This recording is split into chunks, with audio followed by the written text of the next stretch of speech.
अच्छा जनरल तारिक रशीद साहब, आपको प्रोग्राम में शामिल करना चाहूँगा इसी सवाल के साथ। एक इन्होंने अभी ऐसा आपने टर्म यूज़ की, स्ट्रेटेजिक डेप्थ दोनों मुल्कों को मिल जाएगी।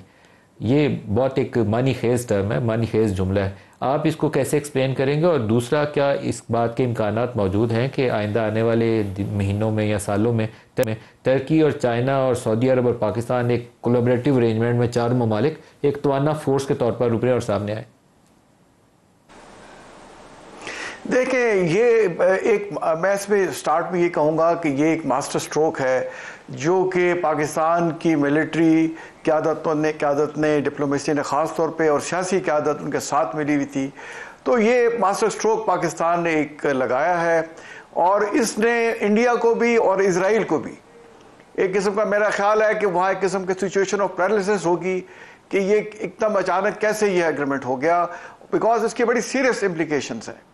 जहां तक स्ट्रेटेजिक डेप्थ की बात है, देखें पाकिस्तान एक न्यूक्लियर ताकत है। हम पहले न्यूक्लियर एक्सपोजर करने से पहले स्ट्रेटेजिक डेप्थ की बात करते थे। अब हमें पाकिस्तान को बीइंग ए न्यूक्लियर पावर किसी स्ट्रेटेजिक डेप्थ की जरूरत नहीं है। और दूसरा, सऊदी अरेबिया गल्फ का सबसे बड़ा मुल्क है। मैंने देखे उनको वहां कुछ सर्विस की हुई है और वो जो है गल्फ मिडिल ईस्ट का सबसे, जैसे मैंने कहा, बड़ा मुल्क है और उन्हें भी स्ट्रेटेजिक डेप्थ की जरूरत नहीं है और वो खुद अपना दिफा कर सकते हैं। वहाँ पे जैसे एजाज साहब ने कहा, वहाँ बिल्कुल अमेरिकन भी हैं, लेकिन हम खुद हमारी सर्विस भी देखें। 80s की दहाई में मैं खुद सर्विस, मैंने प्रैक्टिकली मैं सऊदी अरेबियन आर्मी में 1984 से 86 तक मैंने वहाँ सर्विस की और हम वहाँ उनके नॉर्दर्न वेस्टर्न कमांड में जो तबूक गैरिजन था वहाँ स्टेशन थे और वहाँ उनकी नॉर्थ में हक्कल एक आउटपोस्ट है जैसे हमारी जीवनी है, वहां से इसराइल का फासला सिर्फ 15 से 20 किलोमीटर था। और जब कभी हम वहां जाते थे तो हमें रात को इसराइल की लाइट्स भी नजर आती थी, जॉर्डन की भी आती थी और इजिप्ट की भी हम वहां देखा करते थे। तो ये जो मुआहदा हुआ है, इससे आई थिंक पाकिस्तान और सऊदी अरेबिया जो है दोनों मजबूत होंगे। और जैसे मैंने आपको कहा कि being a nuclear power strategic, पहले हम जैसे अफगानिस्तान के कॉन्टेस्ट में बात करते थे, अब देखें ये जब वायदा जो हो जाता है और पाकिस्तान कहता है कि अगर सऊदी अरेबिया पे हमला हुआ तो ये हम पाकिस्तान पे हमला कंसिडर करेंगे, तो पाकिस्तान की हमारे अंदर जो काबिलियत है वो जो मामला चंद दिनों में निपटा देगी।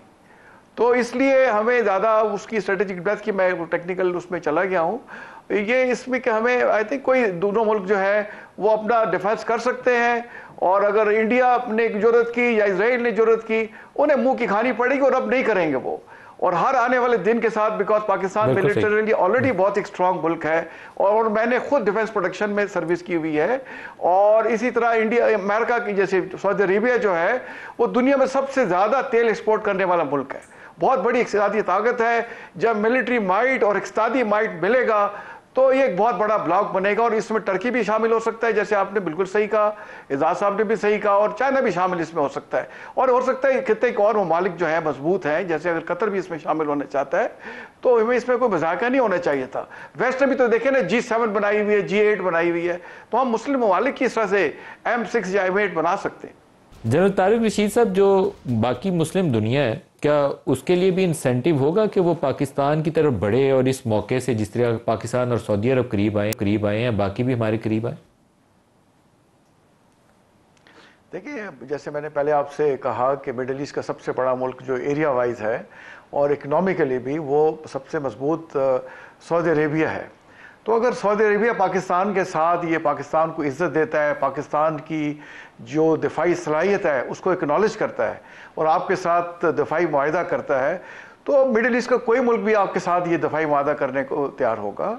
ऑफ कोर्स इसमें जैसे अमेरिका का एक प्रेशर है और उन्होंने अपनी इंटरेस्ट के मुताबिक तमाम, आपको पता है मिडिल ईस्ट के ममालिक में उनकी प्रेजेंस मौजूद है और अब वो किस हद तक, कब तक उन पर कंट्रोल रख सकता है। मेरा ख्याल है आहिस्ता आहिस्ता अमेरिका के पाँव के नीचे से रेत निकलती जाएगी और ये खलीजी ममालिक को एहसास होगा, या तो अपने पाँव पे खड़े हो या पाकिस्तान जैसे मजबूत मुल्क के साथ दफाई मामलात को करें। तो पाकिस्तान देखें, इसमें जो सबसे सिल्वर लाइनिंग है, मैं समझता हूँ कि पाकिस्तान की एक्नॉलेजमेंट हुई है as a net regional stabiliser और दुनिया इसको अब एक ग्लोबल प्लेयर की तरफ देख रही है।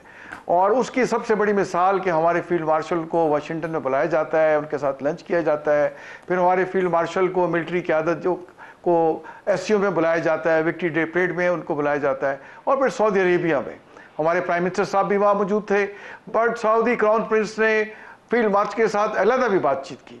तो ये शो करता है कि पाकिस्तानी अफवाज का जो मजबूती है, सिक्का है, पूरी दुनिया ने माना है उसको। हमें इसकी कदर करनी चाहिए।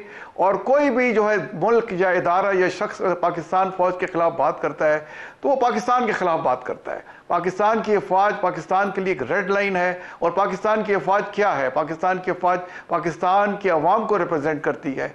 ये यकजानिब दो कालिब हैं। तो इंशाल्लाह आप देखेंगे कि जो हमारा ये जो डिफेंस म्यूचुअल डिफेंस जो एग्रीमेंट हुआ है, स्ट्रेटेजिक म्यूचुअल डिफेंस, देखिए स्ट्रेटेजिक के अंदर आपकी डिप्लोमेसी आती है, आपकी जियोपॉलिटिकल डायमेंशन आती है, आपकी इकोनॉमी आती है, आपके पीपल टू पीपल कांटेक्ट आते हैं। ये बड़ी होलसम सा ये मुआहदा हुआ है। तो इंशाल्लाह आने दिन में दोनों मुमालिक एक दूसरे की तरफ से मजबूत होंगे और पाकिस्तान, जैसे मैंने कहा, अब एक ग्लोबल सतह पे अपना रोल प्ले करेगा।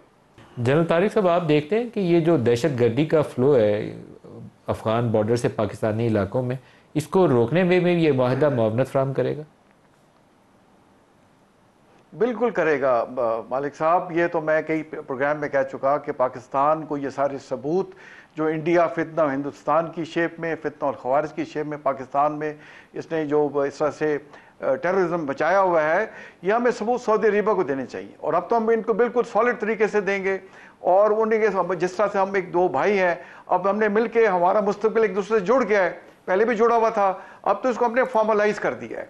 तो सऊदी अरेबिया का जो प्रेशर है वो तालिबान पे भी आएगा।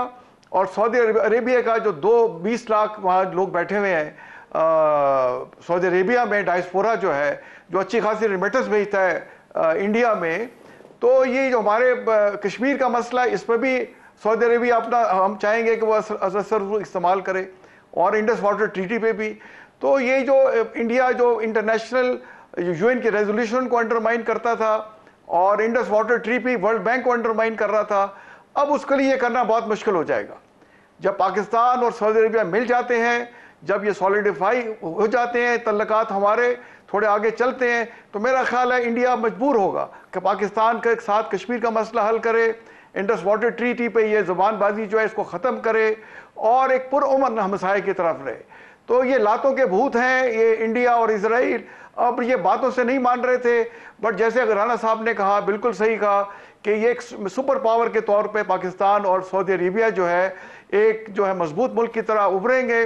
और ये बाकी मामलात भी जो प्रॉक्सी चलाई हुई थी इंडिया ने या इजराइल ने, ये अपना दम तोड़ जाएंगी। Air vice marshal Ijaz Mahmood साहब भी हमारे साथ हैं। इजाज़ साहब, आपका बहुत शुक्रिया, आप हमारे साथ शामिल हो रहे हैं। उसके साथ डिफेंस पैक्ट एक बहुत ही बड़ा तारीखी स्टेप फॉरवर्ड है इस खित्ते की सिक्योरिटी के हवाले से, और इंडिया वाली साइड के ऊपर तशवीश भी बहुत ज़्यादा मौजूद है।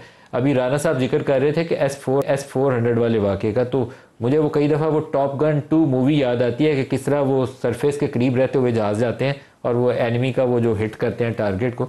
तो आपकी एयरफोर्स ने भी वैसा ही कमाल किया था S-400 के मामले में। ये बहुत बड़ा स्टेप है, सऊदी अरब वाला भी और S-400 वाला भी। थोड़ा सा आप वज़ाहत करेंगे उसकी? जी अल्हम्दुलिल्लाह जी। देखें, वो तो जो हमने किया वो अल्लाह की तरफ से फतह नुसरत थी और पूरी कौम हमारे साथ थी और अल्लाह ने वो दिन दिखाया। लेकिन आज हम जो आप प्रोग्राम कर रहे हैं, यकीनन ये भी एक बहुत बड़ा माइलस्टोन है। मलिक साहब, हमारा सऊदी अरब के साथ जो एक हमारी दिली या जज्बाती वाबस्तगी है मजहब की वजह से, क्योंकि हमारे दोनों मुकद्दस मकामात जो हैं वो वहाँ पे मौजूद हैं। तो हमारे हर शख्स को, जिसको कोई दुनिया का ज्योग्राफी या इंटरनेशनल रिलेशन कुछ भी ना पता हो, एक गांव में बैठा हुआ शख्स या एक बहुत बड़ा पढ़ा लिखा दानिश्वर, वो हमेशा से उसकी एक वाबस्तगी तो है सऊदी अरब के साथ। और फिर हमारे वहाँ पे तकरीबन 2 मिलियन जो हैं वो हमारे जो डायस्पोरा वहाँ पे काम भी कर रहा है, वहाँ रह भी रहे हैं। और सऊदी अरब के साथ अब आज का जो जिस चीज की हम बात कर रहे हैं, ये तो एक फॉर्मल एग्रीमेंट अब हुआ है ना, लेकिन इससे पहले हमारा उनके साथ एक दिफाई ताउन इनफॉर्मल तरीके से रहा है। हमने खास तौर पे हरमैन शरीफैन की हिफाजत के लिए फिजिकली हम लोग वहाँ मौजूद रहे हैं, उनकी ट्रेनिंग के लिए हम लोग वहाँ मौजूद रहे हैं, एयरफोर्स आर्मी दोनों के लिए। नेवी के साथ बहुत बड़ी हमारी जो है ना हिस्ट्री है, और फिर हम सब जॉइंट एक्सरसाइजेस करते हैं उनके साथ, जिनसे हमारी एक इंटर ऑपरेबिलिटी भी रही है।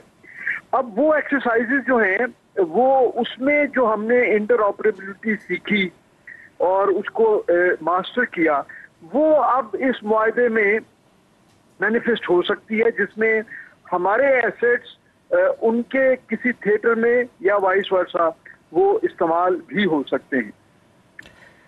तो इसलिए मेरे ख्याल में ये बहुत यकीनन एक खुशाइन बात है, लेकिन इसके साथ एक इसको हमने सिर्फ ये बायलैटरल मुआहदा नहीं है मलिक साहब, क्योंकि इससे जैसे अभी आप बात कर रहे थे जनाब राना साहब से, यकीनन भारत में इस पे बहुत तशवीश होगी जी। इस वजह से नहीं कि कल को अगर हमारी जंग होती है तो सऊदिया यहाँ आके हमारे बिहाफ पे लड़ेगा, वो तो हम जब अकेले भी लड़े तो अल्लाह ने हमें फतह दी।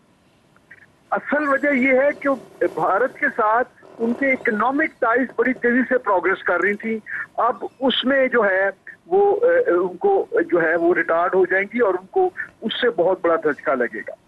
और उम्मीद है कि हमारी बेहतर पॉलिसीज की वजह से अगर हम इसके सही बेनिफिट उठाने में कामयाब होते हैं तो हमारे लिए इकोनॉमिक अपॉर्चुनिटीज वहाँ होंगी, और खास तौर पे डिफेंस रिलेटेड जो इंडिजिनाइजेशन हमने की है पिछले 20 सालों में, जो हम खुद कफील हुए हैं बहुत सारे डिफेंस रिलेटेड इक्विपमेंट को बनाने में, या टेक्नोलॉजीज को जो है ना हमने मास्टर किया है, उसको वहाँ सऊदिया के साथ हम एक्सचेंज कर सकते हैं और उससे अपनी इकोनॉमी के लिए जो एक हमें शदीद ज़रूरत है कि हमारी इकोनॉमी बेहतर हो, जिसके लिए हमारी हुकूमत कोशिश कर रही है। और बिल्कुल सही है।